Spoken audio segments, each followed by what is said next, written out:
Hola, mi amigo querido. Esta semana estudiaremos cómo resolver los conflictos en la vida familiar. Mira, lo primero que debemos reconocer, si queremos resolver algún conflicto, es que el conflicto existe. Si no reconoces este hecho, pues no harás nada para resolverlos por la simple razón de que para ti todo está bien.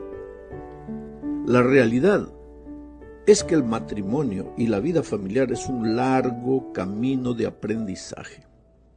Se aprende muchas veces cometiendo errores, fallando, pero si se desea tener un hogar feliz es indispensable aprender, y el aprendizaje demanda tiempo y esfuerzo. Por eso yo siempre digo que el matrimonio es la única escuela donde te matriculas, inicias los estudios, pero no te gradúas nunca. Esta escuela, la escuela del matrimonio, está hecha de perdón, pedir perdón, dar una nueva oportunidad, retroceder, reconocer los propios errores, creer en la otra persona y ayudarse mutuamente. El problema es que al entrar el pecado al mundo, se deformó el carácter de Dios en el ser humano, y la base de ese carácter deformado es el egoísmo. Somos egoístas por naturaleza, y necesitamos el poder transformador del Evangelio para cambiar el carácter y edificar un hogar feliz. Como somos egoístas, pues los conflictos están presentes en el día a día de todas las familias. Algunos son conflictos llevaderos, pequeños, soportables, pero otros se transforman en conflictos graves y demandan atención y esfuerzo para resolverlos.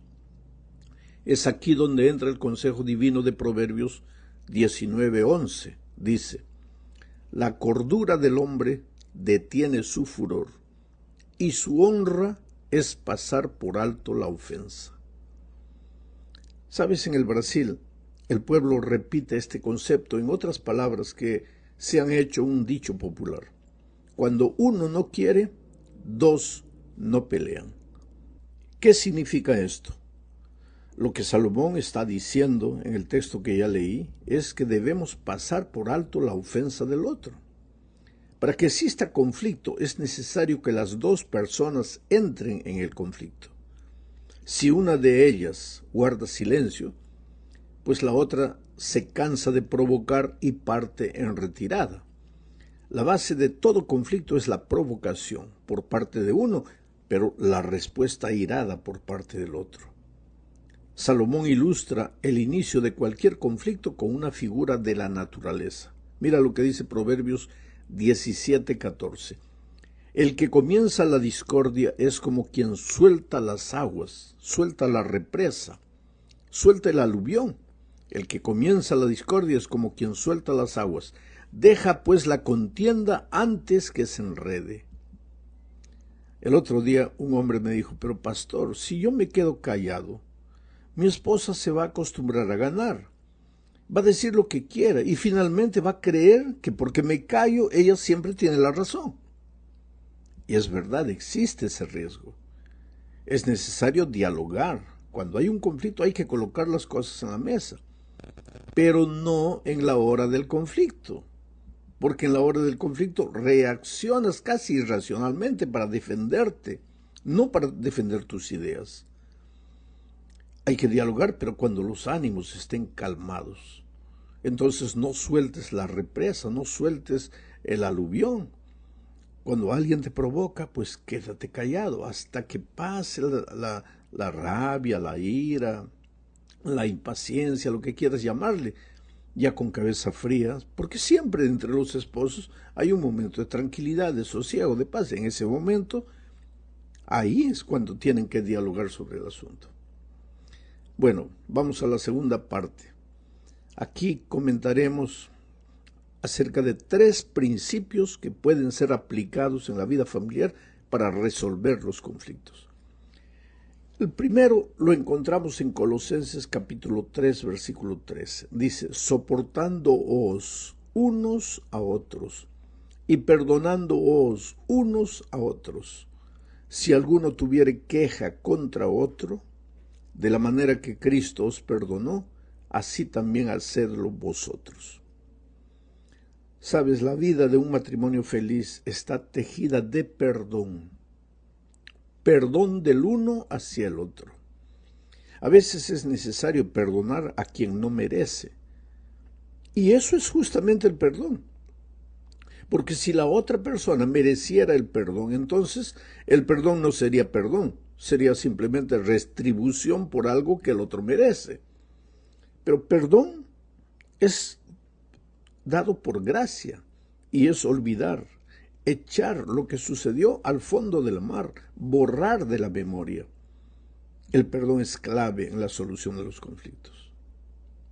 Bueno, el segundo principio para la convivencia feliz de una pareja, de una familia, lo encontramos en Romanos 3:23. Dice, por cuanto todos pecaron y están destituidos de la gloria de Dios.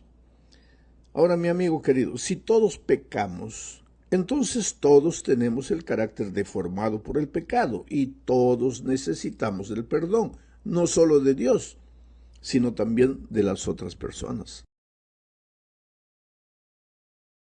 Pero por otro lado, necesitamos perdonar a las otras personas. Necesitamos saber que ellas no son perfectas. Las otras personas son gente herida por el pecado, a veces con traumas horribles que traían la vida y que no podíamos ver cuando éramos novios, pero que notamos después de casados. Y necesitamos que el amor redentor de Cristo pueda usar nuestro pobre amor humano como un instrumento de redención y crecimiento del cónyuge. Finalmente, el tercer principio está en Filipenses 2, 4 al 8. Voy a leer el texto comentándolo. Dice, no mirando cada uno por lo suyo propio, sino cada cual también por los otros. Aquí se está hablando del egoísmo.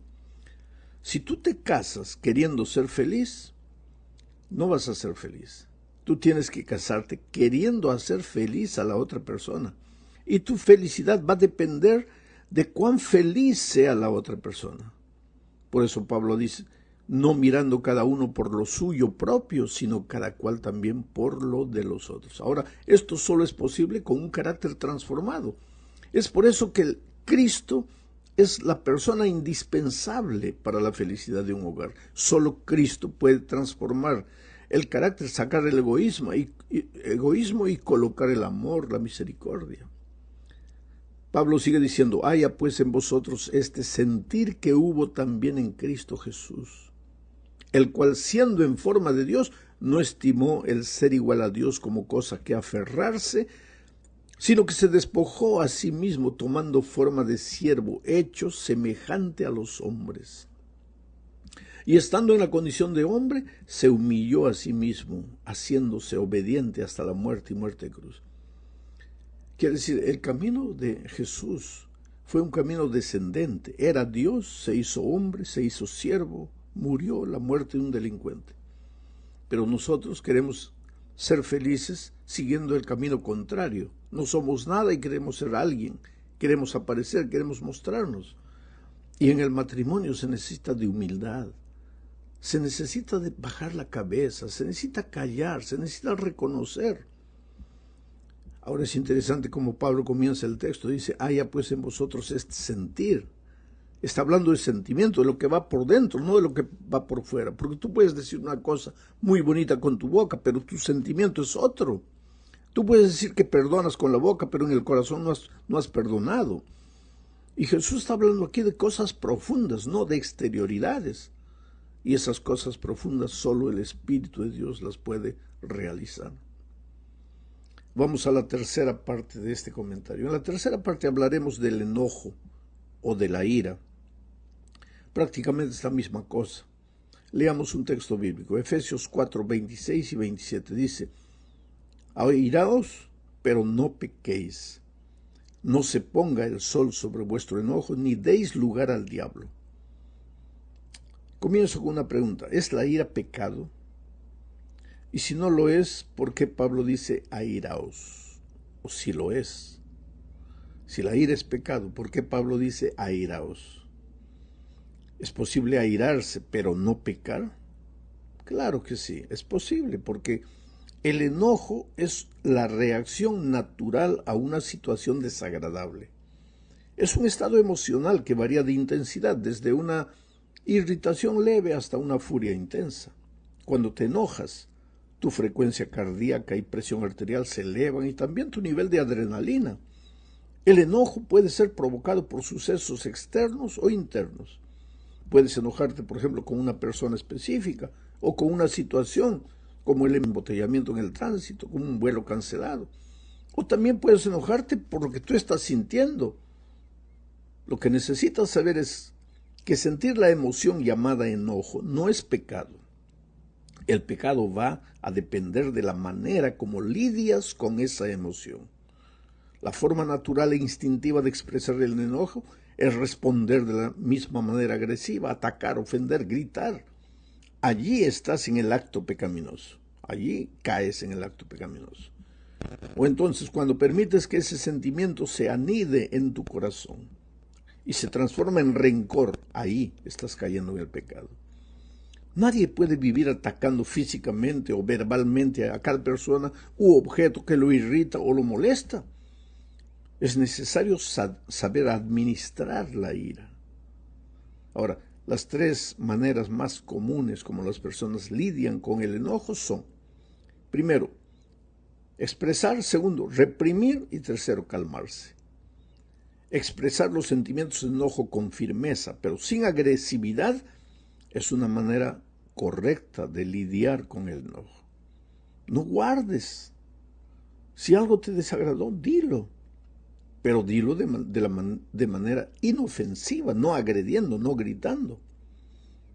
Una vez yo conversé con una pareja que estaba discutiendo frente a mí y de repente ella le dice a él: ni siquiera me gusta cómo comes la zanahoria. Porque el muchacho agarraba la zanahoria y lo comía como si fuera un triturador su boca, ¿no? Así, haciendo ruido escandaloso. Y cuando eran novios, ella se reía. Y él le dijo eso: pero ¿a ti te gustaba cuando éramos novios? No le gustaba lo que el novio hacía, pero se lo guardaba en el corazón. Ahora, ya casados, en un momento de rabia, se lo dice, se lo echa en la cara. Pues así no se procede con el enojo. Si algo te enoja, dilo, pero dilo de manera inofensiva. Para hacer esto debes tener claro las razones de por qué te estás enojando. Saber expresar esas razones sin lastimar al otro. Ser firme no significa ser prepotente ni exigente. Significa respetarse a sí mismo y a los demás. Otra manera de lidiar con el enojo es simplemente reprimirlo y redirigirlo. Quiere decir, contienes tu enojo, dejas de pensar en la razón y te concentras en hacer algo positivo. Sales a caminar, a correr, hasta que te pase ese sentimiento de desagrado. O entonces se escucha música relajante, himnos, cualquier cosa. El peligro de este tipo de respuesta, de guardar el enojo, de no decir las razones, es que no exteriorizas lo que sientes y la frustración se queda dentro de ti y puede causar hipertensión presial, arterial, en fin, hasta te puede llevar a la depresión. El enojo no expresado puede generar otros problemas, como por ejemplo desquitarte con las personas indirectamente, nadie piensa que es porque estás enojado, pero lo estás haciendo por eso. No dices el motivo.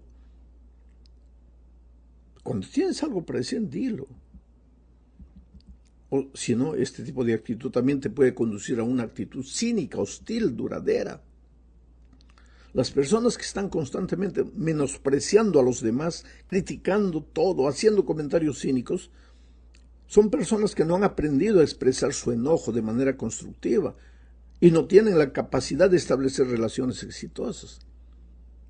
Bueno, por último, hay otra manera de reaccionar con el enojo.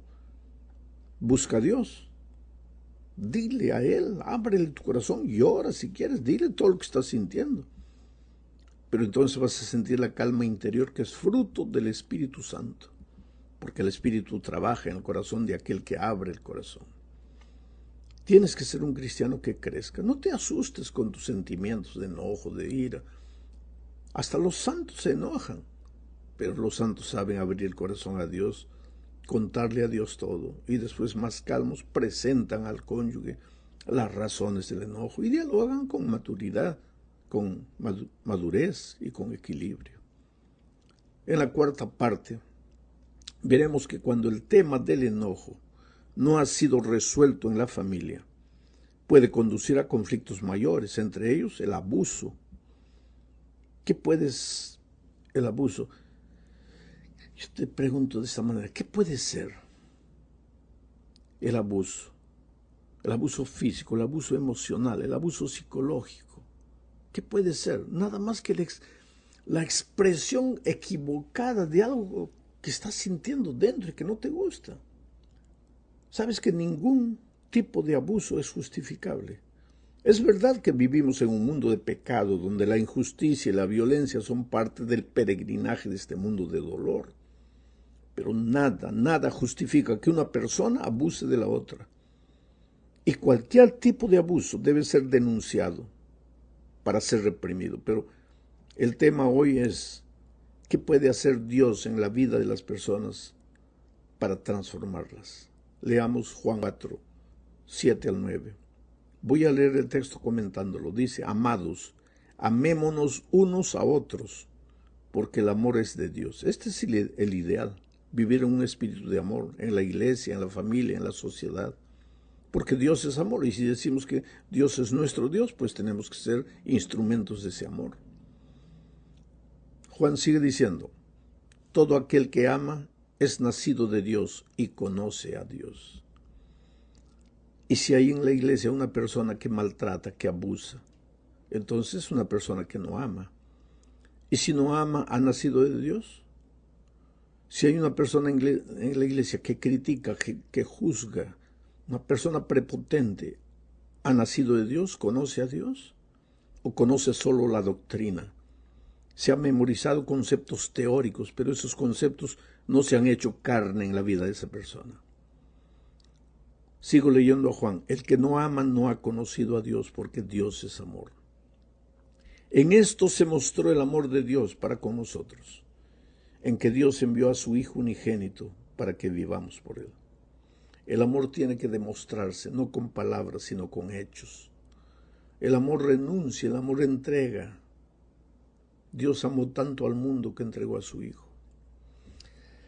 Oh querido, lo peor que le puede pasar a un cristiano es quedarse en el mundo fascinante de la teoría y no vivir el amor de Dios. Por eso cada mañana hay que ir a Dios y decirle, Señor, mira, yo soy un ser humano, egoísta, he nacido egoísta. Tengo tendencias pecaminosas en mi vida, tengo un carácter horrible, pero no quiero ser así, transfórmame. Todos los días, de mañana, de noche, llora a los pies de Dios y tú vas a ver cómo, sin que te des cuenta, el amor de Dios se va a ir reflejando en tu vida.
Llegamos al fin de este estudio hablando de la paz que debe reinar en los hogares.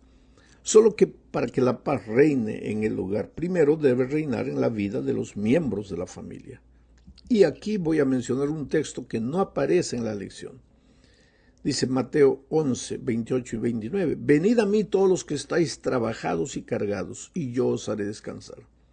Llevad mi yugo sobre vosotros, y aprended de mí que soy manso y humilde de corazón, y hallaréis descanso para vuestras almas. Las personas a quienes Jesús se dirige están cansadas y trabajadas, afligidas, desesperadas, estresadas. Y ese estrés se manifiesta en violencia, en abuso, en gritería, en impaciencia, en fin. Ahora Jesús le dice, ven, estás así, ven a mí. Yo te voy a hacer descansar. ¿Pero de qué manera? Te voy a colocar mi yugo. ¿Para qué? Para que no te separes de mí. Y de tanto andar conmigo, vas a aprender una cosa, a ser manso y humilde de corazón como soy yo. O sea, tu carácter va a ser transformado. Y cuando hayas aprendido a ser manso y humilde de corazón, vas a encontrar descanso para tu alma. Ahí está la solución. Estás cansado, estresado, no aguantas más, estás destruyendo tu hogar por causa de tu carácter. Ve a Jesucristo, camina con Él, a través de la palabra, del estudio de la Biblia, de la oración, buscando una persona para Cristo. Camina con Él, no lo dejes, no te vayas lejos de Él, y entonces vas a aprender a ser manso y humilde, y ahí vas a encontrar el descanso que tanto buscas. Que Dios te bendiga ricamente.